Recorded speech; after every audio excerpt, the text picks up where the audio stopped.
This is Jeremy Squire on behalf of Wealth Associates Asset Management, reporting back to our clients on our portfolios, performances and market developments over the year to date. The reality is that South Africa is paying the price for the Zuma years. South Africans voted in a president who has systematically created an environment where economic growth has gone down, where corruption has become rife, and where unemployment, financial stability of government and the state-owned enterprises has been on decline.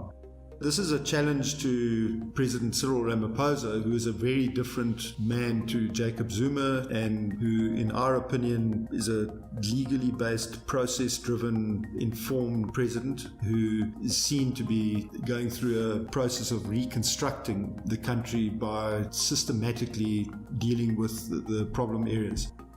The issues that came out of the Zuma years are many, and whilst historic, and this is the bad news because this is what we have to contend with, this is the reality of where we've been. So the first thing is that South African real GDP growth year on year should be 4%, but has averaged 0.9% over the last 3 years, and in the Zuma years has averaged 2.5%. If you look at the graph, you'll see that it's actually been on the decline since then.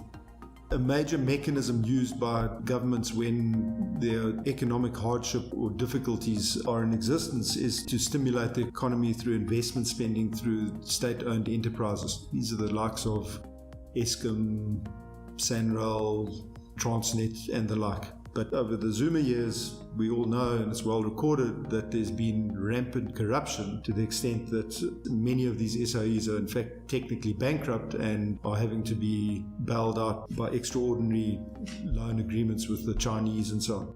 So the government can't look to that mechanism to resurrect the economy. If you then consider South Africa versus the emerging market in terms of manufacturing, emerging market industrial production since 2009 has just been exponential, whereas South Africa has been completely flat. And that tells a very big story because obviously the manufacturing sector has always been a big employer in South Africa, thus a high level of unemployment. The business confidence is another thing. For an economy to thrive, you need to have businesses who feel confident in the environment, and as shown in this graph, business confidence has been depressed for 10 years or more. In fact, what's happened is that many South African companies have been investing internationally, buying international investments, and that's been a checkered sort of experience in terms of success rates, because you look at the likes of Woolworths, who bought David Jones in Australia, and that's been a complete disaster. They've written off a large part of that. Brait bought New Look in the UK and have impaired the entire value of that investment. Redefined Property Group, big offshore investments and the like. So, and even going much further back, Old Mutual, who essentially diversified tremendously from South Africa back in the 90s, and in fact have now just recently come back to South Africa. So going international has not been necessarily a successful strategy for South Africa. What we need South African companies to do is to actually reinvest in South Africa. Immediate challenges facing the country is therefore, number one, to lift business confidence, restore fiscal discipline, reform state-owned enterprises, clarify transformation policies, because certainty is tantamount. Investors will not invest anywhere where there's an uncertain environment, and to dramatically reduce corruption. Another scenario which we presented with is the education reality in South Africa. As this graphic shows, 1.24 million people enroll in grade 1, and by grade 12 you have a graduation number of 687,000. So roughly 50% of all schoolgoers are not matriculated. We then have the scenario where there's this belief that everybody must have a university education. But the reality is that at South Africa's universities, 17% of students who enroll obtain their degrees. That suggests that a lot of people who are going to university should in fact probably be going to FET colleges and getting more skills-based education than going to universities. South African youth unemployment rate sits somewhere between 53 and 67%, and that is a time bomb waiting for drama to happen, because it can be a tremendous catalyst for civil and potential upheaval if not addressed. So That's the bad news. However, the good news is that the South African private sector in a fairly strong position. And if the confidence could be improved, they could invest dramatically, and that would be a huge catalyst for growth in the economy. If you look at the growth in South African corporate deposits from 2006 to 2018, they sit around the 800 billion rand mark. That means that there's money sitting in corporate money market accounts and the like, which should be invested in factories and so on, which is not. And whilst one can be critical of South African corporate, the reality is they will not invest that money if they don't see a stable environment in which to invest.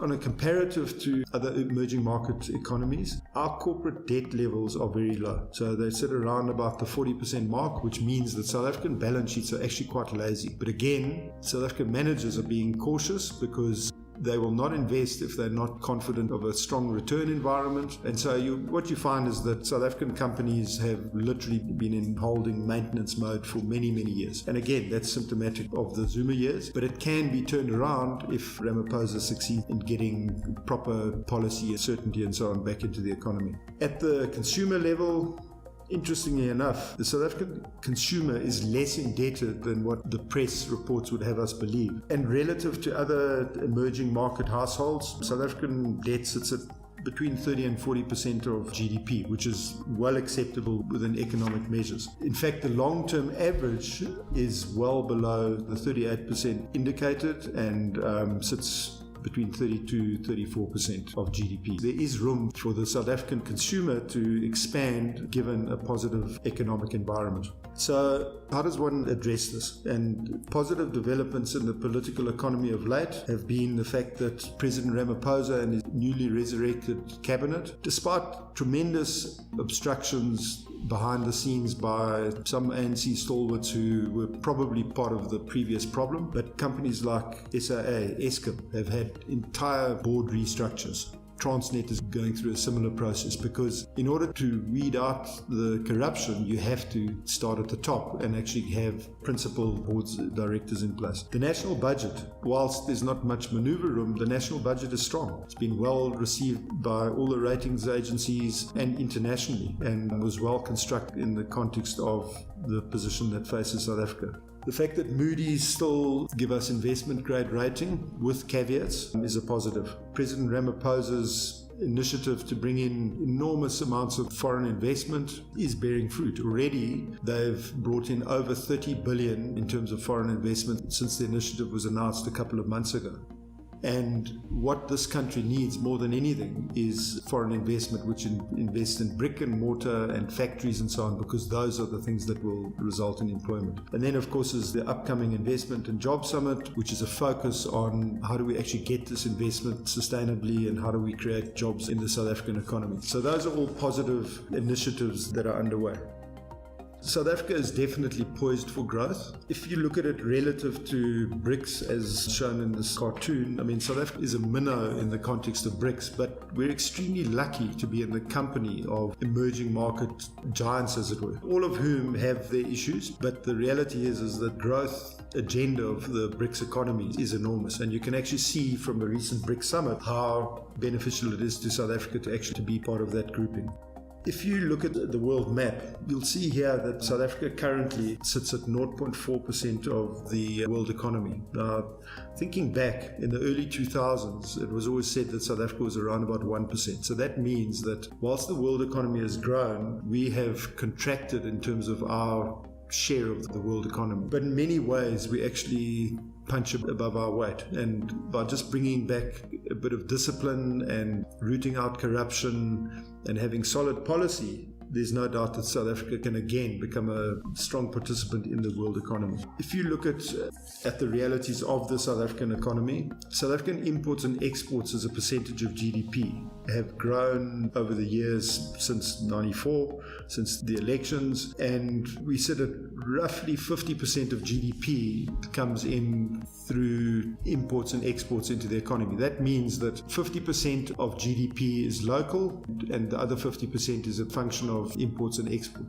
That will have an impact on one's currency. And if you look at this chart which shows rand dollar weekly volatility, It looks like a very busy chart, but in essence what it shows is that the rand is an extremely volatile currency because it is such a freely traded currency, which is a necessity of our economy because of the need for imports and exports. And so you'll see there that in any given year, the rand has fluctuated intra-week by between 3 to 6% in normal times and by up to 10 to 15% in extraordinary sort of time. Rand volatility is a reality of the South African economy, and it's not something that is actually going to go away. If one looks at South Africa's net foreign capital flows, now capital flows are flows into our bond and equity markets. You'll see there's been a huge inflow since pretty much the global financial crisis. And whilst that's good on one hand, because it shows that foreign investors have the confidence to invest in our bond and capital markets, the reality is that capital is not investing in bricks and mortar, so it can leave as quickly as it arrives. So when Donald Trump makes pronouncements on trade tariffs, the markets take fright and you see an outflow out of the rand. It's got nothing to do with South Africa, it's got to do with external factors, but that's one of the realities. When something like what has happened recently in Turkey occurs, South Africa is characterized in the same basket as Turkey, even though fundamentally, our risks are much, much better managed than our Turkey's, and you see rand volatility. But the reality is that whilst there might be short-term volatility to the downside, because the rand is such a free-floating currency, it will, generally speaking, return to reasonable value based on the normal trade flows. So clients should not be spooked by rand volatility in the short term. What that basically means is that if you're thinking of investing offshore, the worst possible time to do it is when the rand has suddenly become weak against the first world currencies. The best time to do it is, in fact, when the rand is actually strong. But what we see is that South African investors tend to actually do the opposite. In summary, in South Africa, we have significant headwinds against us.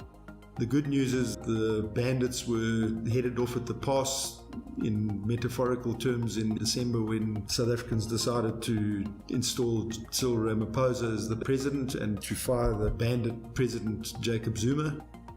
And slowly but surely one can actually see normality returning. But the reality is you don't fix things that almost went to the brink of disaster in the blink of an eye. So it takes resolve and hard work and dedication. In the interim, the portfolios are positioned to make sure that they are well diversified, defensive against all sorts of extraneous factors that have an impact on the portfolios. But we see potential for South Africa to turn its fortunes around, to actually start growing, if the current trajectory and direction that's been taken is allowed to actually run its course.